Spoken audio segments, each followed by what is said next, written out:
Beauty and the Beast. Retold by Sue Arango, illustrated by Claire Pound. Once there was a rich man who had a lot of ships.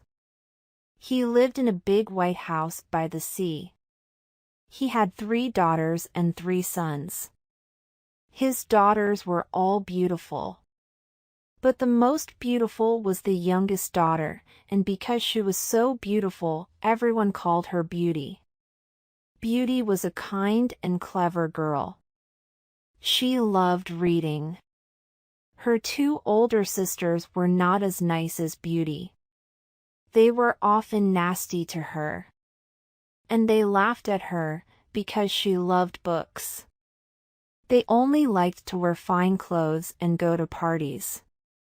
One day there was a terrible storm. All the man's ships were lost at sea. Suddenly, he had no money. He had to sell the big white house. The family had to move to a little house in the country. "I'm sorry, my dears," he told his children. "We have no money. You will have to work now." "But we don't know how to work, Father," said the 2 older sisters. And when they saw their new house, they said, "We can't live here. It's too small." But Beauty tried hard to be happy. "Look, Father," she said, "we've got lots of good clean water. I'll clean the house and make some tea." Beauty worked hard to help her father and brothers. She got up at 4 o'clock every morning and cleaned the house. She made breakfast. Then she washed the clothes and made lunch. Her 2 sisters stayed in bed late every day. When they got up, they did nothing to help. They just sat and watched Beauty angrily. "This is a nasty little house," they said. "And it's so boring here. Why do you sing when you work, Beauty? Why are you always happy? You're stupid." One day a letter came for their father. "I have to go away on business," he told his children. "One of my ships has come back. It has come from the east with gold and silver. We are rich again. But I must hurry." "Oh, Father, when you get the gold, please buy us some new dresses," said the 2 older sisters. "Yes, my dears, I'll try," said their father. Then he turned to his youngest daughter. "And you, Beauty. Would you like something?" "Yes, Beauty. You must have something," said the older sisters. "All right," said Beauty.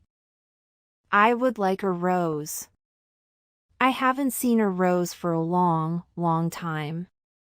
The man got on his horse and rode to the sea. But when he arrived, he heard bad news.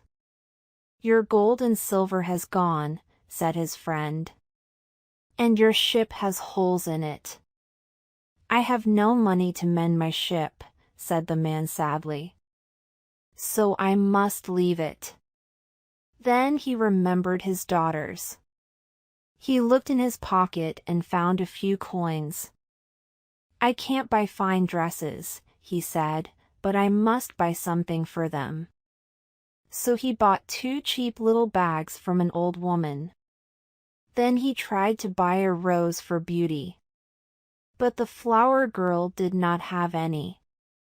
"I'm sorry," she said. "I haven't got any roses today." The man started to ride home, but soon he was lost in a strange forest. "Where am I?" he said. "I don't remember this forest." It began to snow and a strange wind blew. He fell from his horse onto the ground. He heard the loud cries of wolves. He was afraid. "I don't think we will get home tonight," he said to his horse. Then, when he looked up again, he saw a light through the trees. "What's that light?" he said. "Is there a house there?" The man walked on with his horse. And, at last, they came to a strange palace. "Hello!" he called. But no one answered. His horse walked away from him to the stable and it found something to eat. It was cold and the man was tired. So he went into the palace and found a good hot fire and a table with food on it. There was one knife, one fork, one plate and one glass. "Here's someone's dinner," he thought. He waited. But no one came. So at 11 o'clock, he sat down and ate the food, because he was very hungry. Then he walked upstairs to a bedroom and went to sleep. He slept well and woke late the next morning.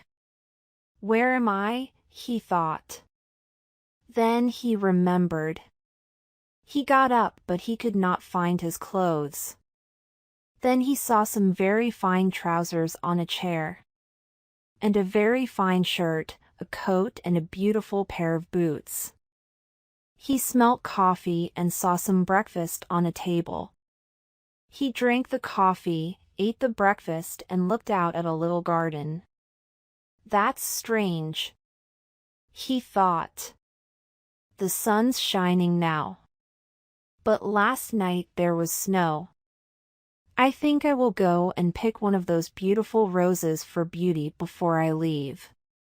But when he picked the rose, he heard a terrible noise. And he saw a terrible, angry beast. "What are you doing?" it cried. "I gave you dinner last night.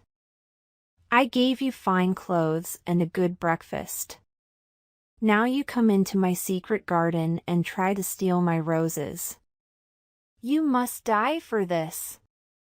The man fell to the ground. "Oh, I'm sorry," he cried.